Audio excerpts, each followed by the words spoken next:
Hi, I'm Dr. Flux, and this is the third lecture in our psychopathology module in general psychology. So far, we've explored how mental health conditions are defined, diagnosed, and understood. But now comes a question that matters most. How do we treat mental health challenges?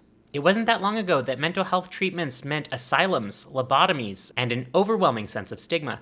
The history of mental health care is filled with misunderstandings and missteps. But it's also a story of progress, innovation, and growing empathy. Today, mental health treatment is more diverse, personalized, and holistic than ever before. From therapy and medications to mindfulness and community support, there are countless ways to promote mental health and well-being. In this lecture, we'll explore the tools and approaches we use to support mental health, the barriers people face in accessing care, and how treatment continues to evolve to meet the needs of an incredibly complex world.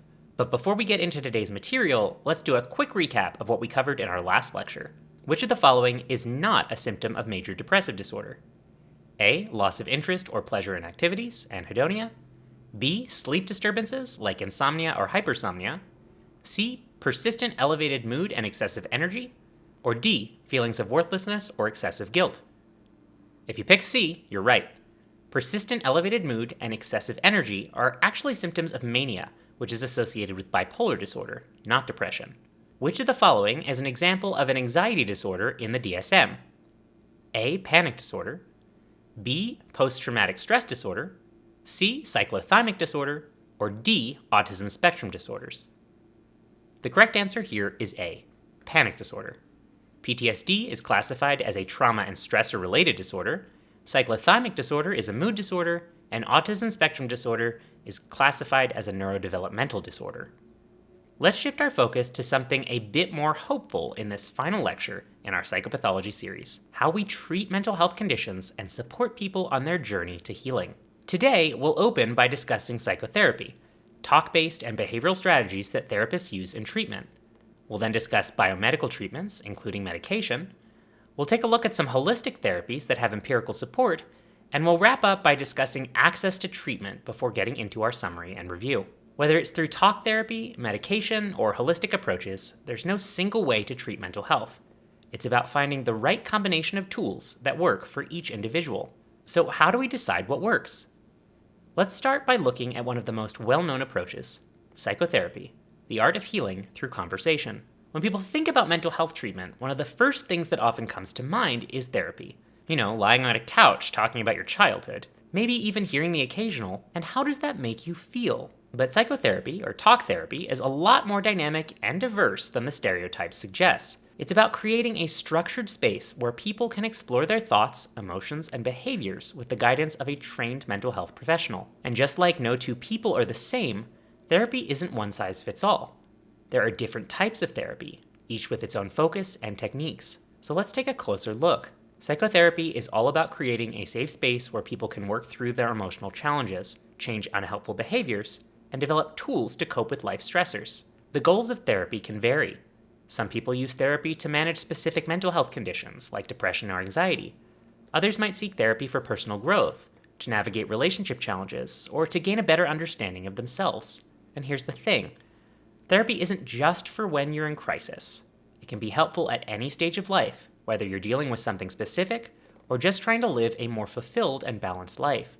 Let's break down a few major types of psychotherapy, but keep in mind that this isn't an exhaustive list, as there are many different types of therapy. First up is cognitive behavioral therapy, or CBT. It's one of the most widely used forms of therapy today. It's based on the idea that our thoughts, feelings, and behaviors are all interconnected. By identifying and changing negative thought patterns, we can improve how we feel and behave. CBT is highly effective for conditions like anxiety, depression, and phobias.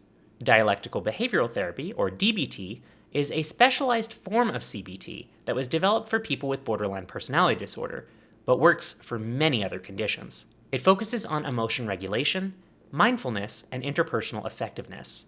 DBT has also been shown to help people struggling with self-harm, substance use, and eating disorders. Psychodynamic therapies are inspired by Freud's theories, but they expanded beyond this in the late 20th century. These therapies explore how the unconscious mind and our past influence our current behavior and relationships. There are many different therapeutic modalities that fit into this domain, and they focus on techniques like free association, dream analysis, exploring defense mechanisms, and taking a look at childhood experiences. There's also humanistic therapy, which focuses on personal growth and self-actualization. It emphasizes empathy, unconditional positive regard, and the importance of living in the present moment. And finally, there are group therapies, which can also include family therapy. Group therapy brings people together who share similar experiences, offering a sense of community and support. Family therapy focuses on improving communication and dynamics within families, helping everyone understand each other better. Let's take a moment to reflect. Have you ever had a conversation that helped you see a situation differently? How do you think structured therapy differs from getting advice from friends or family? While friends and family can offer support, therapy provides a structured, objective, and confidential space to explore deeper thoughts and feelings. It's about more than just advice. It's about building skills, gaining insight, and fostering personal growth. While psychotherapy focuses on thoughts, emotions, and behaviors, many mental health conditions also have biological aspects. That's where biomedical treatments come in. Biomedical treatments focus on the biological side of mental health. They include medications and medical procedures that help regulate brain chemistry and improve symptoms. The goal isn't to fix people, but to create the conditions where they can better manage their mental health and engage in other forms of treatment, like therapy or lifestyle changes. Mental health conditions are often linked to things like neurotransmitters, genetic predispositions, and even differences in brain structure. So while medication isn't the whole answer, it can be an important piece of the puzzle. Let's take a look at some of the most common types of psychiatric medications. Antidepressants, like SSRIs, or selective serotonin reuptake inhibitors, like Zoloft, and NDRIs, norepinephrine and dopamine reuptake inhibitors, like Wellbutrin, are used to treat depression, anxiety, and OCD. They work by increasing levels of key neurotransmitters, like serotonin or norepinephrine, in the brain. Antipsychotics are used to manage schizophrenia and other psychotic disorders. These medications help reduce hallucinations, delusions, often by targeting dopamine pathways. They're generally divided into the typical or older antipsychotics like Haldol and the more recent atypical antipsychotics like Seroquel. Mood stabilizers like lithium and anticonvulsants like Depakote are critical for treating bipolar disorder, helping to manage the intense mood swings between mania and depression. Anxiolytics, like benzodiazepines, provide fast-acting relief for anxiety by enhancing and calming effects of GABA in the brain, our inhibitory neurotransmitter. But because of the risk of dependence, they're typically only used for short-term management. Beta blockers, like propranolol, are a less addictive alternative that many folks also find helpful. Stimulants like Adderall and Ritalin are commonly prescribed for ADHD. They help improve focus and attention by impacting dopamine and norepinephrine levels. Each of these medications plays a different role, and finding the right one often involves some trial and error. But medications aren't the only biomedical treatments available. There are other interventions that can be incredibly effective for certain mental health conditions. Electroconvulsive therapy, or ECT, has a complicated history, but today it's a highly effective treatment for severe depression that doesn't respond to other therapies. ECT involves sending controlled electrical currents through the brain to trigger a brief seizure. While that might sound scary, it's actually a safe procedure performed under anesthesia, and many people experience significant relief after ECT, though it can at times be associated with some memory loss. Transcranial magnetic stimulation, or TMS, is a non-invasive treatment that uses magnetic fields to stimulate specific areas of the brain. It's commonly used for depression and OCD, especially when medication hasn't worked well. Psychedelic-assisted therapy is one of the most exciting areas of emerging research. Substances like psilocybin, or magic mushrooms, and MDMA are showing promise in treating conditions like PTSD, depression, and anxiety. While this research is still in its early stages, it offers a glimpse into the future of mental health treatment. Let's do a quick attention check. Which of the following treatments use magnetic fields to stimulate the brain? A. Electroconvulsive therapy, or ECT. B. Transcranial magnetic stimulation, or TMS. C. Cognitive behavioral therapy, or CBT. Or D. Antipsychotic medication. If you picked B, TMS, you're right. Transcranial magnetic stimulation uses magnetic fields to target specific areas of the brain, often used to treat depression and OCD. So far, we've explored psychotherapy and biomedical treatments, two of the most well-known approaches to mental health care. But mental health is about more than just talking or taking medication. It involves the whole person, the mind, the body, and the environment we live in. Our mental health is influenced by everything from our relationships and lifestyle to our culture and community. This is where integrative, holistic approaches come into play. These treatments recognize that mental health isn't just about managing symptoms, it's about nurturing well-being on every level. So let's explore how these approaches help create a more balanced and fulfilling life. Holistic approaches recognize that healing happens on many levels, not just in the therapist's office or with a prescription pad. Mindfulness and meditation are powerful tools for increasing self-awareness and reducing stress. Practices like breathing exercises and body scans help people stay grounded and manage difficult emotions. Research shows mindfulness can be incredibly effective for conditions like anxiety, depression, or even chronic pain. Exercise and nutrition play a huge role in mental health. Regular physical activity releases endorphins, those feel-good chemicals that improve mood and reduce stress. In fact, exercise has been shown to be as effective as antidepressants for some people with mild to moderate depression. And let's not forget nutrition. What we eat affects our brain chemistry, energy levels, and overall mood.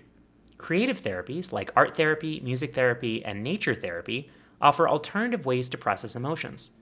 For people who struggle with traditional talk therapy, these nonverbal approaches can open new doors to healing. Spending time in nature, for example, has been shown to reduce stress hormones and improve cognitive function. Finally, cultural and spiritual practices play a significant role in mental health for many people. Whether it's through ritual, meditation, or connection to community, these practices can provide a sense of meaning, belonging, and healing.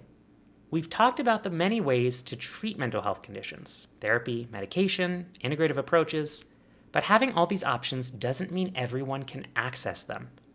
In fact, who gets help and how they get it often depends on things like where they live, how much they can afford, and even how society views mental health treatment itself. Let's take a closer look at the barriers that prevent people from getting the care they need, and what we can do to create a world where mental health support is truly accessible to everyone. Even with all the treatment options we've discussed, many people still face barriers that prevent them from accessing mental health care. Stigma and discrimination are huge hurdles. Fears of being judged or labeled as crazy keep many people from seeking help. In some cultures, mental health struggles are seen as a sign of weakness or moral failure, which only increases the stigma. And it's not just external. People can internalize those beliefs, leading to feelings of shame and isolation. Cost and accessibility are also major issues. Therapy and medication can be expensive. Not everyone has insurance or coverage that includes mental health care. In rural areas or in underserved communities, there may be few, if any, mental health professionals available. And even when care is available, long wait lists can delay treatment. Cultural and language barriers can also make it hard for people to find care that helps them to feel safe and understood. Mental health care isn't always culturally sensitive, and finding a therapist who shares your background or speaks your language can be challenging. Some communities may also distrust the mental health system due to historical injustices or systemic discrimination. Finally, there's a lack of mental health literacy. Many people don't recognize the signs of mental health conditions, or they might not know where to go for help. Misinformation and myths about mental health can create confusion and prevent people from getting the support they need. These barriers are complex, but understanding them is the first step towards creating more inclusive and accessible mental health care. And while mental health barriers affect many people, there are some groups that face greater challenges than others. Marginalized communities often experience systemic barriers to care. Communities of color often face higher rates of discrimination, poverty, and limited access to culturally competent providers. LGBTQ+ individuals may struggle to find providers who understand their experiences or to feel safe in clinical settings. Immigrants and refugees face unique challenges, including language barriers, cultural differences, and legal issues that complicate access to care. Low-income individuals are disproportionately affected by financial barriers. Therapy and medication can be expensive, and public mental health services are often underfunded and overwhelmed. Rural populations face unique challenges due to a lack of mental health professionals in their area. Even if care is available, transportation issues can make it difficult to attend appointments regularly. Youth and older adults are also vulnerable. Young people might face stigma from peers or lack adults who can guide them towards care. Older adults may believe that mental health issues aren't relevant later in life, or face mobility challenges that prevent them from accessing care. Recognizing these disparities is critical to creating mental health systems that serve everyone. And while the barriers to mental health care are real, there are also many ways we can improve access and create a more inclusive system. Teletherapy and online resources are game changers. Virtual therapy makes it easier for people in rural areas or those with mobility challenges or busy schedules to access care. Mental health apps, hotlines, and online support groups also provide alternative ways to help when traditional therapy isn't an option. Mental health advocacy and policy changes are also crucial. Expanding insurance coverage, reducing costs, and increasing funding for mental health services can make a huge difference. Promoting mental health education helps reduce stigma and increases awareness of available resources. Community-based programs integrate mental health care into schools, workplaces, and community centers. These programs make mental health support more accessible and less intimidating. Peer support groups also create safe spaces where people can connect with others who understand their experiences. And finally, we need more culturally competent care. This means training mental health professionals to provide inclusive, sensitive care that reflects the diverse needs of their clients. It also means increasing diversity in the mental health workforce so that people can find providers who understand their cultural and personal experiences. By addressing these barriers and expanding access to care, we can create a world where mental health support is available to everyone, not just a privileged few. Let's take a final moment to reflect. What do you think are the biggest barriers to mental health care in your community? Have you or someone you know faced challenges in accessing mental health support? What changes would you like to see in how mental health care is provided? By sharing our experiences and advocating for change, we can help create a world where mental health care is truly accessible, inclusive, and equitable. We've explored the full landscape of mental health treatment, from talk therapy and medication to holistic practices and barriers that make access to care challenging. There's no one-size-fits-all approach to mental health. What works for one person might not work for another. The best treatments are personalized and often involve a combination of therapy, medication, and lifestyle changes. Before we close, let's do a quick review to tie everything together. Which therapy focuses on identifying and changing negative thought patterns? Is it A, psychoanalytic therapy, B, cognitive behavioral therapy, CBT, C, dialectical behavioral therapy, DBT, or D, humanistic theory? If you picked B, CBT, you've got it. Cognitive behavioral therapy helps people recognize and change negative thought patterns to improve mental health. Which of the following is considered a holistic approach to mental health treatment? A, antipsychotic medication, B, mindfulness meditation, C, electroconvulsive therapy, ECT, or D, cognitive behavioral therapy, CBT. If you chose B, mindfulness meditation, you've got it. Holistic approaches focus on the whole person, integrating mind, body, and environment to promote well-being. Mental health is a lifelong journey. It's about learning to navigate the challenges life throws at us, finding the support we need, and growing into the best versions of ourselves. Whether you're pursuing therapy, exploring holistic practices, or just learning more about mental health to support others, remember that you don't have to do it alone. Support is out there, and there's no shame in seeking it out. So as we close this module on mental health, I'll leave you with my signature reminder. Stay curious, stay resilient, and above all, live life in flux. I'll see you in the next module.